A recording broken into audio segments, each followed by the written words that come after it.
물론 여긴 국민 라디오. 나란히 가지 않아도 우리는 하나. 세상은 힘들게 해도 우리는 조합원. 우리는 하나.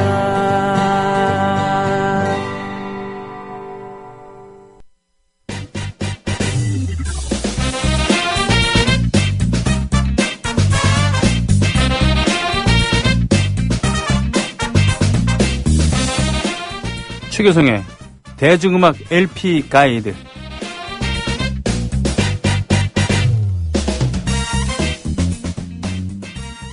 페르소나라는 말이 있습니다. 스페인어 페르소나. 퍼슨이란 뜻이죠. 그러니까 너 몇 명이냐? 몇 명 오셨습니까? 할 때 페르소나라는 얘기를 쓰죠. 하지만 그 예술 용어로는 예술적 분신이라고는 할까요? 미키스 데오도라키스라고 하는 그리스의 김민기 플러스 윤지상 같은 작곡가에게는 마리아 파란둘이라고 하는 그런 페르소나가 있었고요. 그리고 초창기의 양희은, 김민기의 페르소나 같은 존재가 아니었나 싶습니다. 자, 그런 의미에서 최교성 선생의 페르소나는 누굴까요? 사람일까요? 아니면 LP일까요? 네.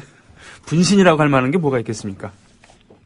예술적 분신. 워낙 제가 이제 잡스러운 걸 많이 좋아해서. 아, 예. 뭐 하나 딱, 뭐 하나를 대변하기는 좀 힘들 것 같아요. 그렇군요. 그러니까 관심 분야도 좀 다양하고. 페르소나라면 보통 김기영 감독도 이화시라는 네네. 눈빛 연기가 살벌했던 그냥 이렇게 쳐다보다 영화를 실제 보면 방금년이라는 영화. 반금년. 네. 방금년 되게 야한 영화인데 그러게요. 또 이 폭력적인 영화였어요. 예. 그래서 이제 이게 당시에 금지돼서. 네. 한참 지나서 개봉 다 잘리고 사지절단돼서 개봉을 했던 영화가 있는데 뭐 그 김기영 감독 또 괴짜 감독이었잖아요. 네, 예. 그분은 모든 영화에 이화시 그렇군요. 선생을 이렇게 쓰고 지금 그 얘가 도대체 뭔 얘기하면서 오픈을 할까라는 표정으로 지켜보시다가 공격을 딱 들어왔을 때 순간 당황할 빛을 보였지만 다른 쪽으로 얘기를 유도하면서 예봉을 피하고 계신 우리 대중음악 평론가 최규선 선생입니다. 네. 페르소나 얘기는 왜 하신 거예요? 네? 그런 거죠. 그러니까 신중현 선생의 페르소나. 사실은 그런 거 아니겠습니까? 신중현 선생의 페르소나는 펄 시스터즈나 김추자인 줄 알았는데. 네네네. 엄청 많죠. 그러게요. 보면. 신중현이 사랑한 여가수들. 남자 가수들은 언급도 안 했어요, 지금. 네. 그렇죠. 생각해보니까 신중현 사단엔 남자 가수들은 별로 없었어요. 그죠?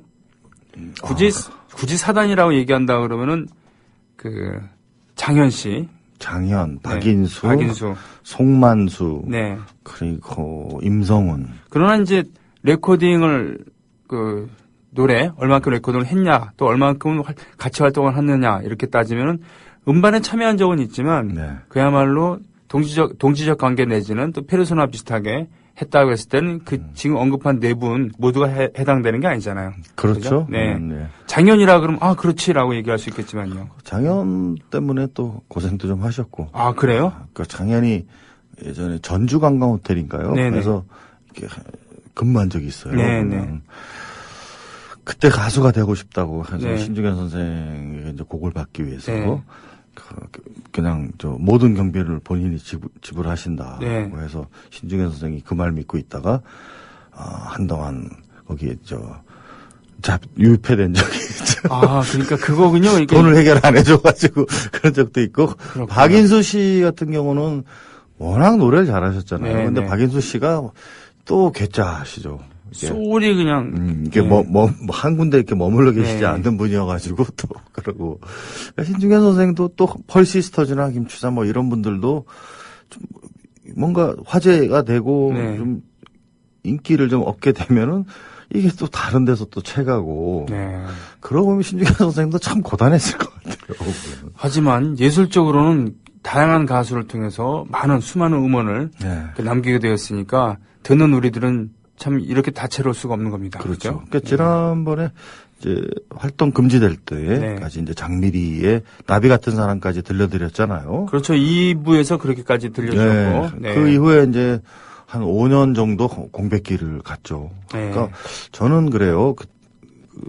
75년에 나온 신중현 그 작품집을 보면 네. 정말 그 곡이나 연주 뭐 이런 모든 편곡 어느 하나 나무랄 데가 없는 최절정이었던 것 같아요. 보면. 네.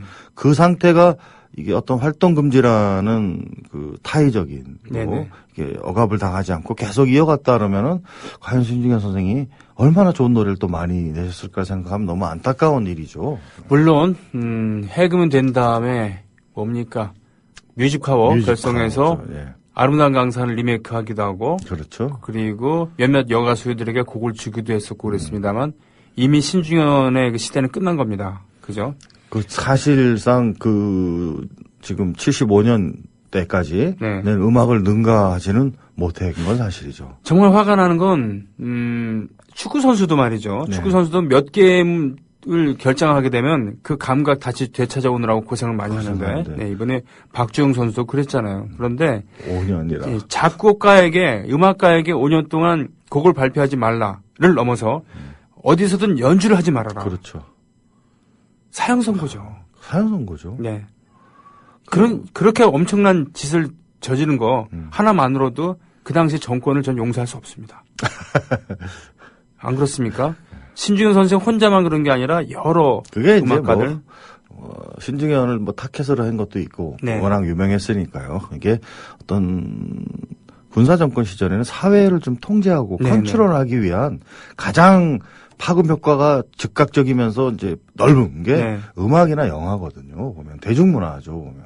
그래서 통기타 락이 사라진 그 무대에 뽕기로 무장된 트로트 풍이 가미된 디스코가 약간 있기도 한 락뽕들이 자리를 자리를 하고 않았습니까? 결정적인 거는 그 선수들이 다 이제 사라진 거기에 송대관 씨가 그렇죠. 태클날로 가수왕에 등극하는 이런 그리고 김훈과 드리퍼스의 김훈 또는 메신저스 하셨던 그 조경수 씨라던가 네. 이런 분들이 장옥조 씨. 예 그리고 히식스 히파이브 검은나비의 최원 씨 이런 분들이 모두 약간 퇴행적인 그걸 걷죠. 그러니까 그거를 또 타결시켜 준 게 대학생들의 대학가요제. 대학가요제가 반전에 또 패러다임을 또 바꾼 거잖아요. 네네네. 그러다가 80년에 들어와서 조용필이 모든 것을 평정해 버렸습니다. 조용필 선생이.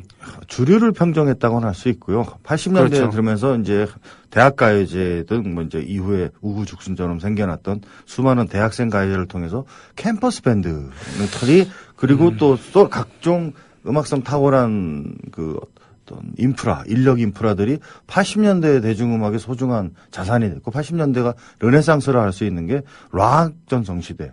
그러니까 주류에서는 조용필. 네. 그리고 락. 그리고 또 동아기획으로 되는 조동진으로 대변되는 이제 언더그라운드 이제가 또 들국화. 그리고 심지어는 노차사의 노래까지도 주류 차트에 올라갈 정도로 다양성이 확보됐던 게 80년대에. 지하로 숨어들었던 그런 음악들이 노래운동의 기반이 되기도 해서 민중가요 탄생입니다. 그렇죠. 예. 기다리신 만큼 네. 흥미로운 노래일 것 같아요. 이번에 선곡하면서 저도 높은 LP를 뜯어서 네. 했는데 기가 막힌 노래 하나 찾았거든요. 이번에 이제 김추자 씨가 33년 만에 신보 이스트레이트를 발표했잖아요. 네. 거기에 타이틀곡이 몰라주고 말았었는데 이 노래의 원곡을 찾았습니다. 지금 김추자 씨는 이제 몰라주고 말았어. 그래서 네. 뭔가 그 33년 동안 쌓였던 네. 하늘 토해내는 사자후를 보여줬잖아요. 매우 펑키하기도 하고요. 그렇죠. 네. 그러면서 이제 뭐 한상원이라든가 송홍섭, 정원영 이런 더 슈퍼 밴드들의 아주 7, 80년대 그 질감이 잘 살아있는 락의 네. 질감이 돌직구였죠 일단. 네. 좀 아날로그풍의 네. 그 원테이크로 된 그 음악하고 사실 근데 이게 이 음악을 좀 들어보시면 스트링이 아니에요. 네. 미디 음악이거든요. 미디 음악입니다. 그 당시에 89년에 나왔는데요, 이 네. 앨범이. 지금 그런 점에서 오히려 이 오리지널 버전은 그 일렉트로닉, 그러게요. 디지털을 추구했고 했고. 오히려 지금의 김추자는 아날로그를 했다는 점에서 좀 재밌네요. 그렇습니다. 그리고 정수라 씨가 그 당시에 그 불렀던 창법이라던가 그 당시에 히트를 기록했던 노래들이랑은 좀 다른 느낌이에요. 완전 다른 그렇죠? 느낌이죠. 그리고 지금 제목도 사랑하고 말 말 거야? 거야로 달랐고요. 가사도 이제 일부 좀 다르죠. 뭔가 좀 몸에 안 맞는 옷을 입은 듯한 느낌이 솔직히 듭니다. 아, 그래도 뭐 일단 호기심을 충족시켜주긴 충분해. 그렇습니다. 그 정도로 예. 뭐 저는 재밌었어요. 예, 아무튼 전 충격적이었습니다. 20몇 년 전에 미디 음악이, 컴퓨터 음악이 이랬었습니다. 우리나라 초창기 미디 예. 음악의 어떤 결정판이라고 볼 수 있는데요. 네. 국민 라디오 지지하는 4가지 방법 아시나요? 다운로드하기, 별점 주기, 댓글 달기, 구독하기. 국민 라디오를 보다 많은 이들에게 전할 수 있는 가장 손쉬운 방법. 다운로드하기, 별점 주기, 댓글 달기, 구독하기. 잊지 마세요. 다운로드하기, 별점 주기, 댓글 달기, 구독하기. 정수라 씨는 소녀 가장이었고 어렸을 때부터 수천 곡의 CM송을 부르면서 목소리를 알려졌었죠. 껌은 롯데 껌 슈비슈비 이런 거. 결정은 예. 건전가요 불러서 가요 차트 1위에 등극했다는 사실. 대한민국이죠. 그게 이제 전두환 정권의 이제 그 관제 캠페인인데 당시에 각 레코드사에 작곡가들에게 명령을 하다란 거죠. 건전가요 만들어 와라. 그렇죠. 네. 그런데 네. 제가 언제 건전가요 특집 한번 하려고 그러거든요. 저도 한번 듣고 싶어요. 그 예전에 뭐 시장에 가면이라든가 아하 믿음 속 상거래로 만들자 밝고 따뜻한 사회 이거죠. 그 혜은이 노래 뭐도 그렇고 해바라기 노래, 남국군 노래도 있고 그랬는데 둥기. 그 노래들도 추억이 되더라니까요. 보면 그때 정말 그 수록된 가수의 노래하고는 전혀 상관없어 짜증나서 우리 거의 건너뛰었던. 그래서 이정선 선생님 같은 경우는 애국가를 본인이 건전가요로 본인이 기타 치면서 부르는 걸 2집에 수록하기도 했었죠. 들국화는 우리의 소원을 그렇죠. 예, 불렀습니다. 네. 근데 약간 그래서 우리가 좀 짜증이 나서 네. 정수라 아대한민국 같은 노래 안 들었단 말이에요. 그렇죠. 나오면은 우리 좀 그랬잖아요. 다음 그러면. 트랙으로 넘어갔죠. 근데 세월이 지나서 네.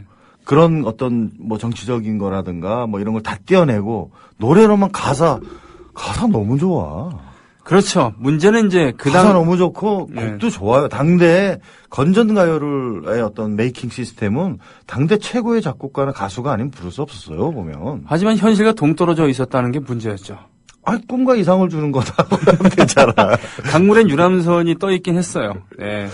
그러나 그렇게 얘기하면 뭐 남진의 님과 함께도 새마을운동 모토를 그대로를 얘기한 곡이잖아요.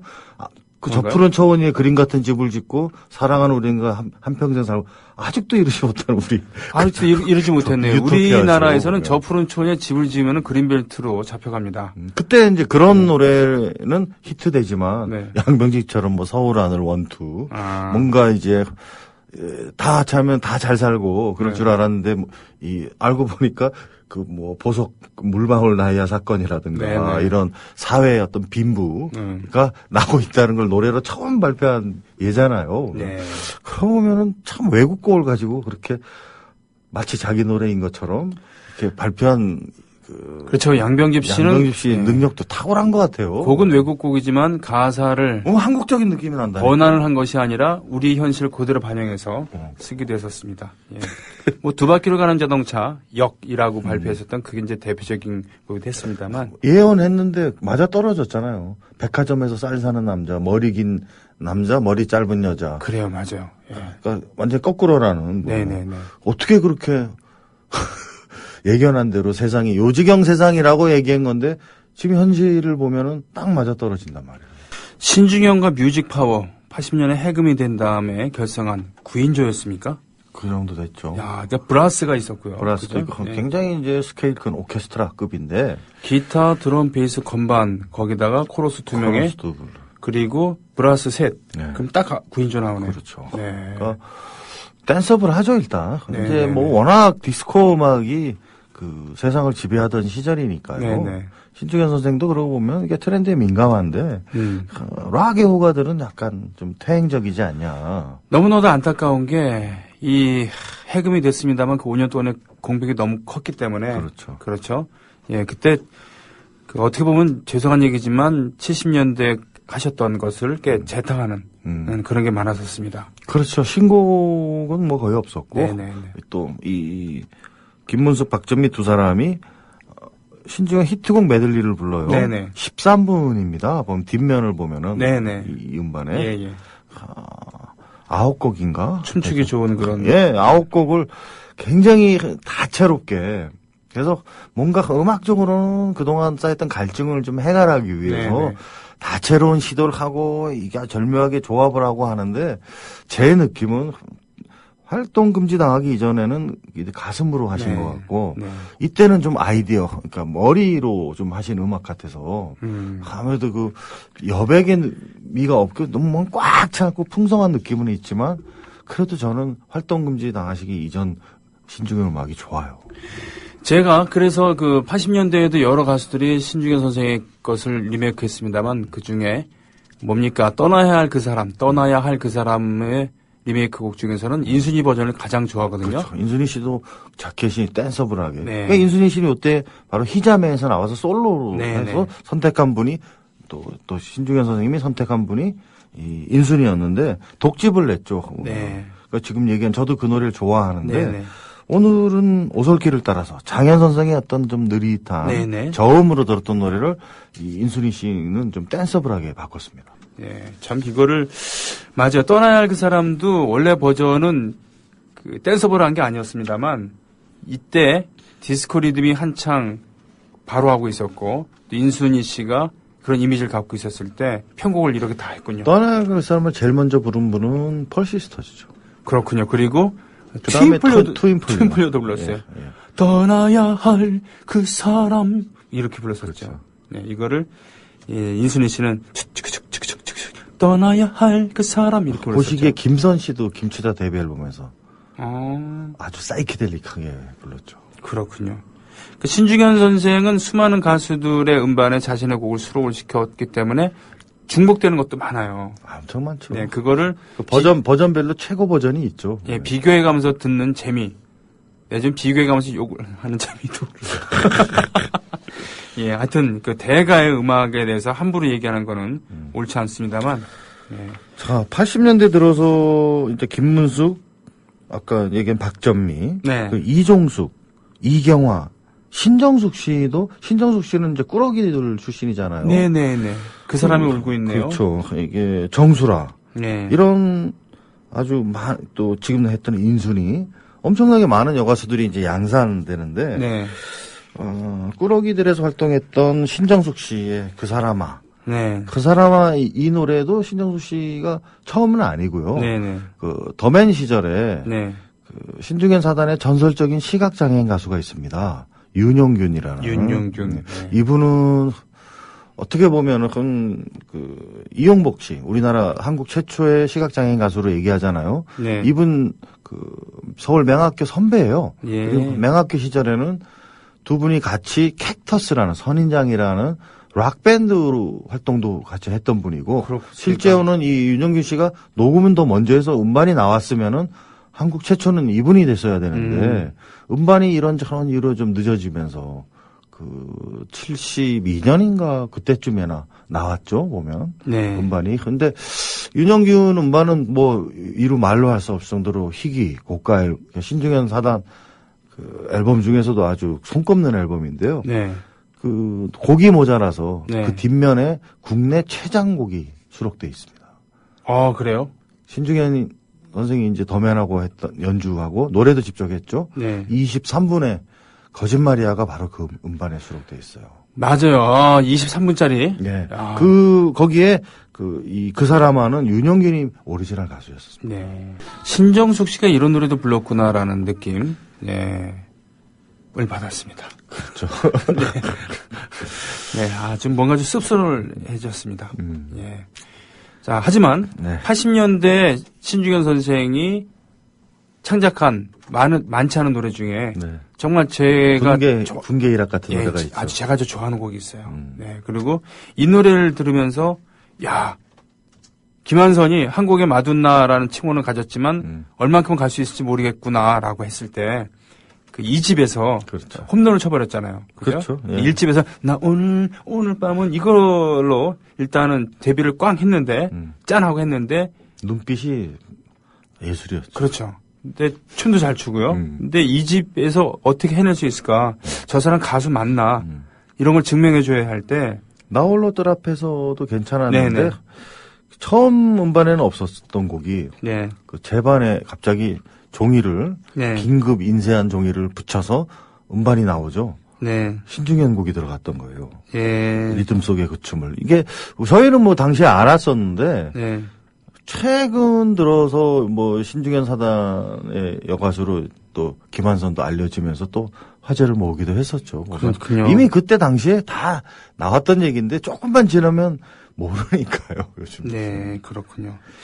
그래서 하여간 64년 장미화로부터 네. 시작돼서 김한선까지. 사실 마지막으로 하면 정수라가 되는 거죠. 오늘 그렇죠. 첫 곡을 했던 시대적으로 게 보면은. 시대적으로 네. 보면은 89년에 정수라가 마지막 신중이 사랑한 여가수를 할 수 있죠. 네. 뭐 즐거운 시간이 됐었길 바랍니다. 저는 즐겁고, 아마 그 청취자 여러분들께서 대단히 즐겁지 않았을까 싶습니다. 그리고, 전문적인 그런, 뭐라 그러나요? 음악을 찾아 들으시는 분들에게도 참 놀라운 발견의 연속이 아닐까 싶기도 하고. 근데 다음 주엔 어떤 거 하실 겁니까? 다음 주부터. 대성음반 그거 아직 안 끝났는데. 그거 안 끝났나요? 여름 특집도 들어가야 되는데. 그런가요? 제가 저기 해변가요제, 강변가요제, 연포가요제 음반도 있어요. 그래서 사실 김범용 씨는 바람이라든가 네. 솔로 가수로 하시잖아요. 네. 원래는 듀엣이거든요. 연포가요제에서 또 상 받으면서. 자, 그럼 죄송합니다만 대성음반은 좀 더 기다려 주시고. 대성으로 갈까요? 어떻게 갈까요? 대성은 좀 기다려 주시고 여름 특집으로 가야 될 것 같죠. 보면. 예. 신중현이 사랑한 여가수들 즐거웠습니다. 예, 감사합니다. 고맙습니다. 여기